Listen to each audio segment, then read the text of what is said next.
my name is Clayton, and welcome to another episode of the Watch Dog Podcast.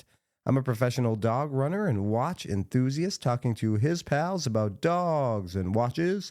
How's everyone doing? Thank you so much for listening. You know I appreciate it. Yes, that's right. Do not adjust your dials. The podcast is back. That's a really outdated radio reference. Anyway, yes, believe your ears. I am back, pulling a bit of a George Costanza. If you remember the classic Seinfeld episode, fed up with his job on a Friday afternoon, George Costanza quit his job in an epic rant to his boss. He got back to Jerry's apartment and immediately regretted it. They came up with the idea of George going back to work on Monday morning like nothing ever happened. That's kind of what I'm doing a bit of here. On January 1st of this year, I released a short episode announcing the end of the podcast. I was just a little discouraged that I couldn't find the time to do it regularly and consistently. I thought you all deserved that.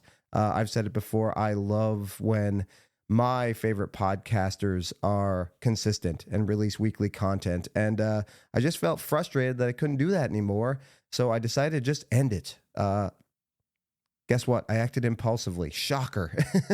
To my friends and family, that's not a shock, believe me. Thinking about it over the last 6 months, though, and hearing from so many of you, I realized, you know what? I think it's okay if I'm not as consistent as I want to be. So going forward, yes, the podcast is back. I'm not sure how often.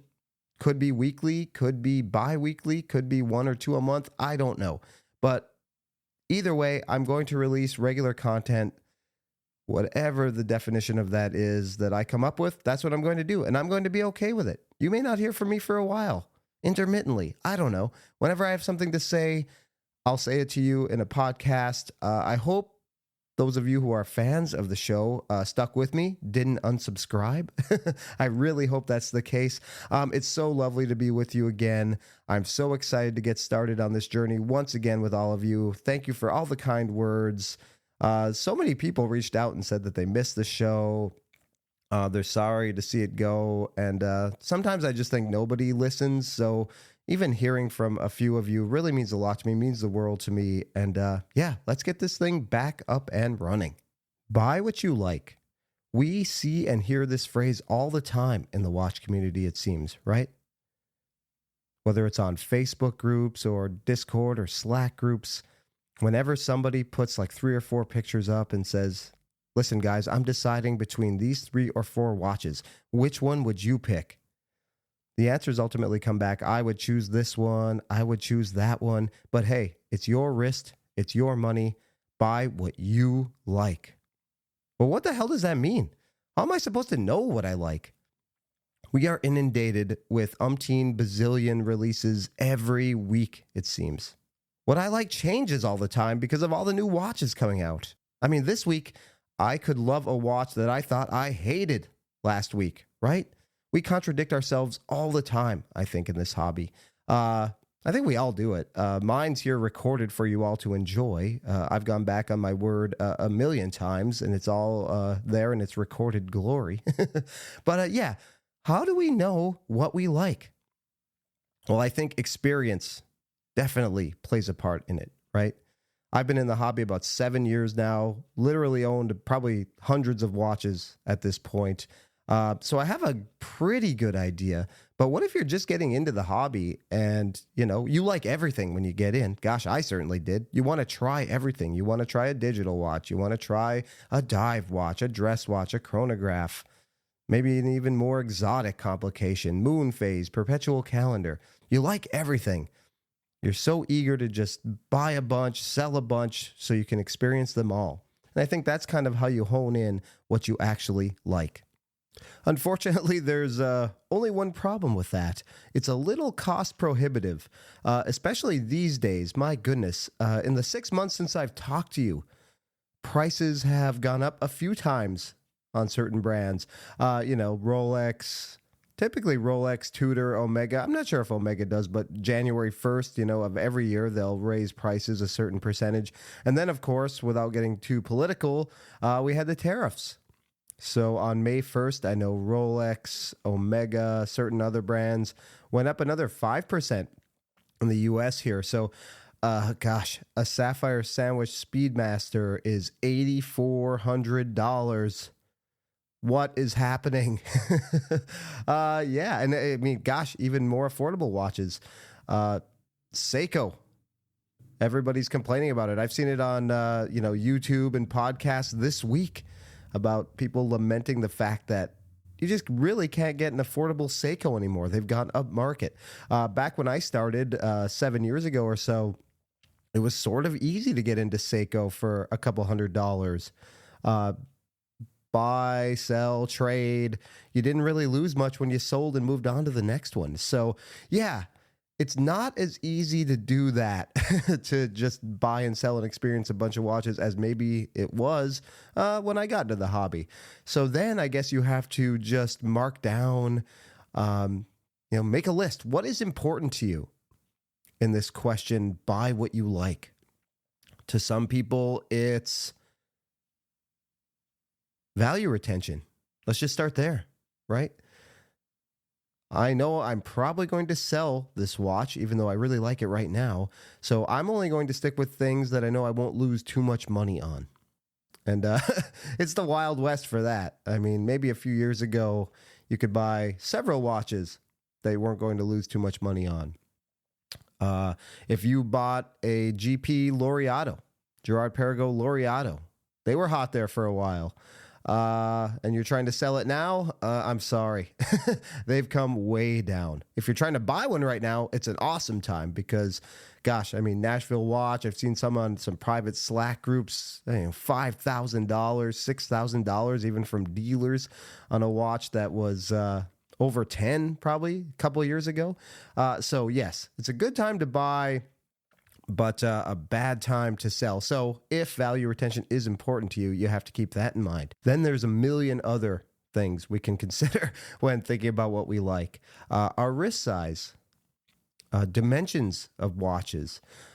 If you can't buy a bunch of watches anymore, the best alternative is to go and try them on if you live near a watch store. I know that's a problem for a lot of people. They don't get that opportunity because they live maybe 100 miles, maybe 200 miles from the nearest watch store where they can go and try on Omega, Tudor, Rolex, Grand Seiko. So I know that's not always easy. The micro brands that a lot of us are interested in, we never get an opportunity to try those on unless we can go to wind up San Francisco, New York. But again, you have to be near a big city in order to do that. So what do we do then? Right? So then you guesstimate, right? You know your wrist size, you know what can work, and you go from there. Maybe you stick with a style of watch. Maybe you're just a dive watch enthusiast. Maybe you're like Jeff McMahon. That's what he likes. Now, there's a whole lot of drama for him within dive watches, right? We all know that. We've all watched his channel, or most of us have. If you haven't, I highly recommend it. Constantly entertaining theater with Jeff McMahon and his Seiko Dive Watch Odyssey.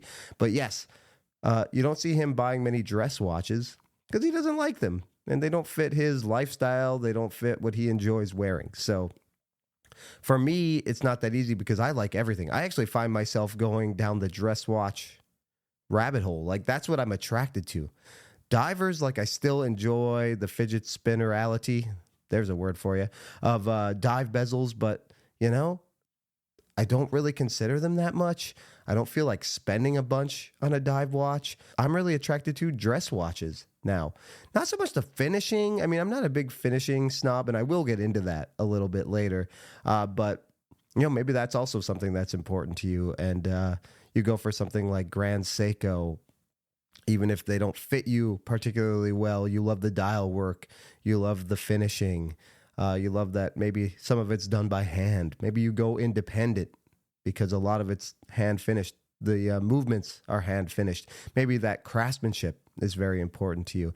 So these are all things that go into quote unquote buying what we like. Now, I'm just going to go through a few things that I have discovered that I like. When somebody tells me buy what you like, these are the things I'm looking for. And this doesn't pigeonhole me into a certain type of watch. This is just sort of a broad range of things that I look for And it could fit a dive watch, could fit a chronograph, could fit a dress watch. But yeah, and it could fit any particular size also, which is interesting. The first non-negotiable, buy what you like characteristic for me is comfort. This is something I cannot compromise on. It has to be comfortable to wear. And this doesn't mean every watch I like is a certain size, thickness, weight. A watch does not last long in my collection if it's not comfortable to wear. It sounds silly, but I know a lot of people who will put up with a bad bracelet, a thick watch, because they like the rest of the watch or they love the story. You know, some people are really into story. Some people will rock a Seiko Marine Master 300, which is super thick. I love that watch too. I couldn't deal with the weight long term, but some people don't care. They love the story. They love the brand. They love that watch for what it is. And, you know, they'll wear it once in a while, even though it's not comfortable. You know, they have to ice their shoulder and wrist and forearm for the next few days after wearing it. They don't care. They love that watch so much, they'll put up with it. I can't do that. I maybe did at one time, but I can't anymore. And yes, I've had small watches that were uncomfortable. I've had big watches that were uncomfortable. A couple examples. The Seiko SJE 093, the sort of smaller, I did a whole episode on it, the sort of smaller version of the 62 Moss that they came out with. That case is a little tricky to wear. The lugs kind of go straight out. So I know watches like the SLA 043 that I had don't work on every wrist because it wears large. It's just not a very comfortable case. The SLA 043 is a watch I put up with for a while that was uncomfortable because I love the dial. I thought it was a beautiful watch. Loved the blue seconds hand. But after a while, I moved it on just because it wasn't super comfortable to wear. So I thought the SJE 093 at 38 millimeters would solve all of that. But guess what? It was not a comfortable watch, despite being, I don't know what that watch is, 37, 38 millimeter dive watch. It's a, you know, pretty small dive watch. Like I said earlier, a 38 millimeter dive watch is actually going to wear smaller than a 38 millimeter bezel-less three-hander, right? Just because the dial is bigger on that 38 millimeter bezel-less watch than it is on a dive watch. Dive watch is going to have a smaller dial. I couldn't find a good strap for it. The strap that came with that watch was comfortable enough, but it was just super long. They make them long so you can, you know, dive with it, wear it around a wetsuit. But yeah, I did not find that watch very comfortable despite its diminutive size. And that's one of the reasons I moved on. I could not find a good strap for it, no matter what strap I put on it, even in Artem. I just never really loved the way it wore. And that was a watch I moved on from pretty quickly. Contrast that with now, I only have one Seiko diver in my collection. Unfortunately, my Orange Samurai bit the dust. And now I know that I don't have a local watchmaker around anymore. I'm going to do a story on that maybe next episode. Pretty sad story. But anyway, more on that later. But my Samurai's dead. And so I actually have wanted to give Spring Drive another chance. I think the last real episode I did, I talked about my top 10 movements, and Spring Drive didn't make it in. I had a bad experience with the Grand Seiko Soko Shadow. Cannot remember the reference number of that right now. But I wanted to give Spring Drive another shake. Never really loved how it wound on that watch. And if you've been listening for a while, you know that's a big sticking point with me. That's also something that's very important to me. So Grand Seiko doesn't work for me on a number of fronts. We'll get to that in a bit. But yeah, so I picked up pre-owned the SNR 045.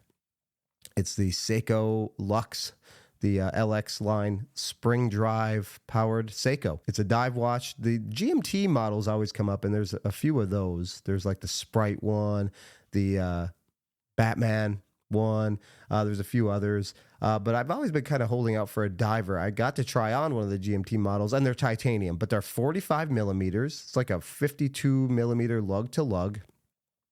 Very thick. It's essentially a titanium version of a Marine Master 300. Think like SLA 023, but with titanium. So it wears light.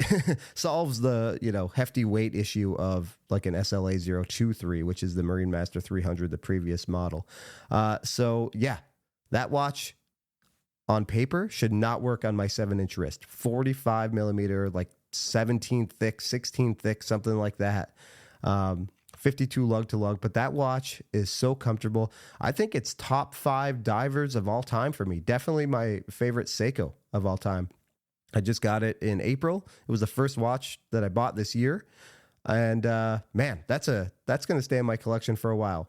I'm not saying keepers anymore, but that's one I don't want to pass on to somebody just yet. I really love wearing it. Kept it on the bracelet, actually. I forget it's there. And that's, pretty rare feat for a watch that has such hefty dimensions. So yeah, comfort doesn't necessarily get pigeonholed into a certain size. The small SJE did not work for me, was not comfortable. The huge SNR 045 is supremely comfortable on my wrist. So yes, comfort is something I don't compromise with. I will probably never buy a Grand Seiko again. I respect the brand. I admire the brand, but I can't get the bracelets to fit well. I think many of them are way too thick. I have a friend who owns the Peacock. Again, I'm bad with Grand Seiko reference numbers. Where's Sanjay when you need him? Where's Sanjay? Yeah. So anyway, bad with reference numbers, but the Peacock has some junk in the trunk. I mean, gorgeous dial, beautiful watch, but it's, I don't know if if it has butt implants, but my goodness, it is a thick watch. That's not something I would wear. I just couldn't wear it long term. It's not comfortable. I don't care how beautiful it is. It's going to look really beautiful in my watch box while I wear my other watches. So for some people that works, does not work for me. So yes, that's something that is non-negotiable comfort. So what else have I discovered that is a buy what you like? I think it has to be something a little different. Like I go for the underdog, like the watches that nobody really talks about or hypes up, right? Now, I've bought hype watches before. I think we all do. If you say you're immune to hype watches, and I don't necessarily believe you, but I like those kind of weird, quirky watches because I have found the classic designs don't stick around. Some of the weird ones don't stick around either, but they seem to stick around a little longer. Classic example, the Rolex Submariner did not stick around very long in my collection. The only Rolex that has stuck around in my collection is the weirdest one they make and the one people like the least, probably of all models, the Air King. That one's made it almost 3 years in my collection. The Explorer, the Submariner, neither of them made it a year. I think I don't love classically designed watches. I think that's why Rolex designs in general, I mean, they make a great watch and they're very beautiful and handsome watches, but I'm not drawn to buy many of them because I just don't really have staying power with the classically designed watches. Speedmaster, same thing. Wore it for a while, had other issues with the watch too, just wasn't particularly impressed with the Speedmaster whatsoever. But yes, I know black monochromatic classically designed watches don't stick around, so I avoid those. Something with a personal connection, like my Detroit Lions Breitling. That's never going anywhere because it's fun for me to have that connection to my favorite football team. That doesn't necessarily mean you have to buy a watch with your favorite team's logo on it. Like I said earlier, a lot of people are drawn to the Seiko story and are willing to put up with misaligned bezels or maybe uncomfortable watches because they love the brand. They love the history of the brand and what it represents. I hated the winding on the Speedmaster. Thought it was one of the poorest winding watches I ever experienced. For a manual wind watch, for it to be that much of a chore, no thank you. If I loved the space program and was obsessed with the moon landing and NASA, I'd probably look past it because I had the moon watch. Right? And that's important to me. That's something that matters to me. So I'd look past the sharp edges on the case and bracelet and the bad winding. But I mean, obviously, I'm extremely proud of our country for doing that. But the story doesn't resonate with me a whole lot. So, neither did the Speedmaster. again, if it did, the Speedmaster would probably still be in my collection and I'd wear it all the time despite the issues I had with it. So yeah, story, brand, I think that goes a long way. I sometimes have a problem with, clickbait YouTube videos. This San Martin, buy this San Martin instead of a Rolex, or this San Martin beats a Grand Seiko. Specs went out the window a long time ago. Specs are not that important to me, really, at all. Obviously, I love sapphire crystal, but if I'm drawn to a Laurier and it has Hesalite or plexiglass, I'm going to get the Laurier. If I were to get another Speedmaster, I would not get the sapphire. I would get the Hesalite. Because I just think, for me, this is only me, I think if I were into the space program, I'd want a watch as close as possible to the one that went on the moon. And that's Hesalite. I think I would actually get a vintage Speedmaster because that's even closer to the one that went on the moon, right? So, yeah, story is important. If you only buy watches with sapphire glass and whatever specs people are chasing when they get the $100 San Martin, you just end up with a bunch of those.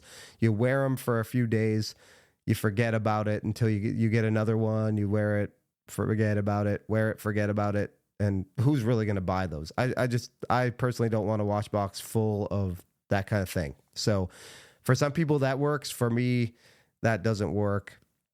Value retention, I guess, is important to me. I value, and I've said this before, I value the relationship with the authorized dealer to a certain extent, not just so I can get, every Rolex I'm after, but no, I like being treated well when you need a service or when the watch doesn't work and they take care of you and replace it even. I've had that happen a couple times. So yeah, that relationship with the authorized dealer is important to me. Just having another watch friend to correspond with, email, text, call every so often, go and visit when you're in the neighborhood. Both authorized dealers that I'm pretty close with are not local to me. So yeah, being able to meet those people and go and see those people whenever you're in the area, that's awesome. And yeah, we always want more watch geek friends. So our immediate family that we live with, gets a break from us, right? So yeah. Now I love buying pre-owned also. I'm in the TGN Slack, and boy, there are some deals on there. I mean, on the buy, sell, trade page, gosh, every day I just kind of obsessively refresh, like, what's going for sale next? So yeah, there's another great place to buy. It's a trusted group of sellers. So yeah, if I see a great deal, even if it has a few scratches, I'll go for it. So I guess in conclusion here, back to the original idea, buy what you like. Maybe I made things more confusing. Hopefully I gave you some things to consider the next time you are presented with that statement. Maybe you post a few pictures in your watch group or on a Facebook page. You are stuck between a few different models and you want to nudge. Maybe somebody has personal experience with a watch and they can give you a better idea of how it wears if you're not able to try it on. Yeah, so maybe I just gave you some things to think about here today. I hopefully did. I am definitely, I said earlier, I'm impulsive. Not so much anymore when it comes to buying watches. Man, it has to be a really interesting complication. I know I'm not like a traditional GMT guy, but when something like the Nomos World Timer that was introduced during Watches and Wonders, when that comes out, I'm hopefully getting that. I think probably in July, hopefully this month, but probably July. That was just a home run for me. And the lugs are a little shorter than traditional Nomos watches, so that was also something that kind of drove it home. Like, it's thin, the dimensions are right. The complication is so dang cool. The colors are fun. I went for the Dune. Never really had like a yellowy kind of watch. Screams summer to me. Hopefully I get it with some summer left. But yeah, so that was a watch I jumped on. That was pretty easy. When this SNR 045 came out. I've been holding out for a diver forever. They hold their value pretty well. Gosh, I mean, I think those originally, the SNR 045 originally retailed for about $6,000. I got mine for well under that, but gosh, you look at them on Chrono 24, I think there's only one or two. They're over $7,000 USD. So those are pretty hard to get for a reasonable price. I feel lucky that I was able to.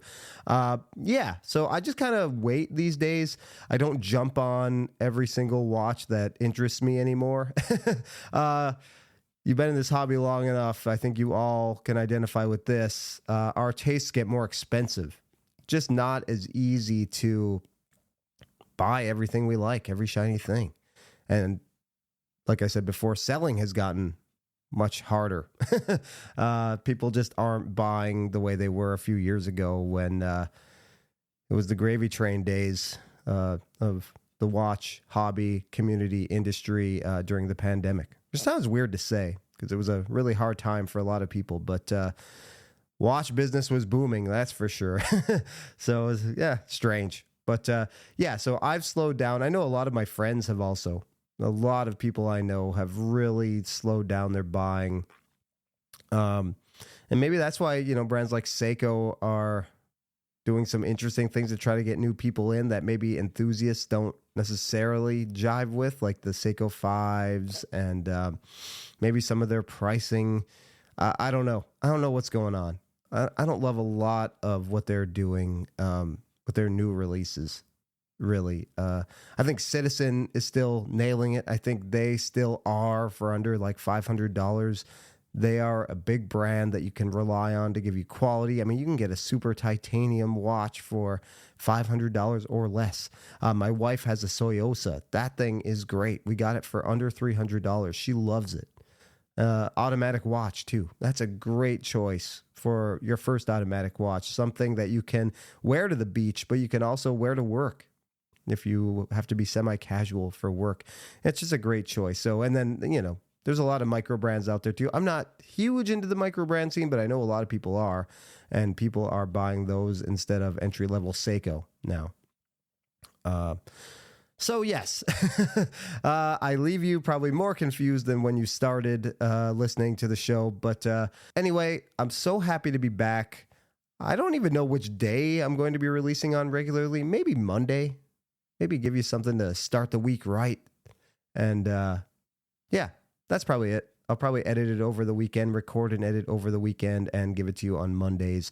That seems to make the most sense. Again, not sure it will be every Monday. Might be some Mondays. Who knows? But man, I am just thrilled that I finally got off my ass and recorded an episode. And hopefully we'll give you semi-regular content. So disregard that last episode. I am pulling a full George Costanza here, continuing on with the podcast like I never released that episode, like nothing ever happened. I'll probably leave it. I probably won't delete it, just not to mess up the number sequencing. So if somebody is new to the podcast, they are going to be very confused when they listen to me quit, and then there are several more episodes, hopefully, to listen to. But I think that explains this podcast to a T. Nothing makes a whole lot of sense. But anyway, I hope you all have a fantastic week. So lovely to be with you all again. And check me out on Instagram. I'll try to start posting on there again, but you can always shoot me a message on there. You can send a text message to the podcast. It's called fan mail, I think. I actually did get some messages in the recent weeks. That was another thing that kind of prompted me to come back, the fan mail. But again, thanks for it all. Love you guys and gals. And remember, sometimes you're the dog, sometimes you're the hydrant, but hey, at least you're outside. We'll catch you on the next episode of the Watch Dog Podcast. See you later.